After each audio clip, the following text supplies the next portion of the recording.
وقت بھی آج ہمارے پاس کم ہے، کوئی حرج نہیں. ہاں حضور، میرا نام امت القدوس ہے اور میرے والد صاحب کا نام محمد یوسف ہے. حضور، میرا سوال یہ ہے کہ ان کے والد کا نام محمد یوسف، آپ کے والد کا نام؟ اچھا. ہاں میرا سوال یہ ہے کہ بعض عیسائی لوگ کہتے ہیں کہ مذہب کا زندگی سے کوئی تعلق نہیں ہے، بلکہ زندگی تو صرف انجوائمنٹ کا نام ہے، تو ان کو کیسے مذہب کی اہمیت بتائی جائے؟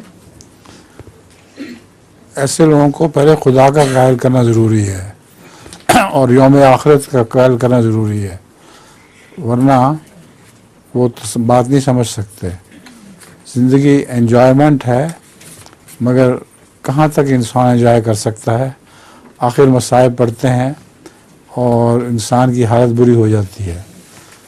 تو تقویٰ اس وہاں بھی ضروری ہے اور دعا کرنی چاہیے اللہ سے کہ ہمیں ہدایت دے، ورنہ یہ لوگ بد انجام ہوتے ہیں ہمیشہ. ان کو یہی سمجھانا چاہیے کہ زندگی تمہارے اختیار میں نہیں ہے، نیکی اور بدی تمہارے اختیار میں نہیں ہے. دعا کرو اور اللہ پر یقین رکھو. اگر اللہ پر یقین ہی رکھیں گے تو یہی کہیں گے، قرآن کریم میں بھی آتا ہے ان لوگوں کا ذکر، وہ کہتے ہیں یہی ہماری زندگی ہے، یہاں ہم کھاتے ہیں پیتے ہیں اور مر جاتے ہیں. مگر ان کو یہ پتہ نہیں کہ مرنے کے بعد دوبارہ بھی زندگی ہوگی، اور وہ جب تک اس کو زندگی کا پتہ نہ ہو ہمارے اعمال درست نہیں ہو سکتے. حضور، میرے پاس ایک لطیفہ ہے. سنائیے.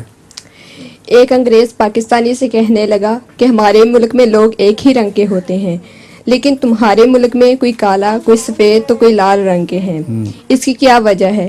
پاکستانی نے کہا، گھوڑے مختلف رنگوں کے ہوتے ہیں جبکہ گدھے ایک ہی رنگ کے ہوتے ہیں. اچھا.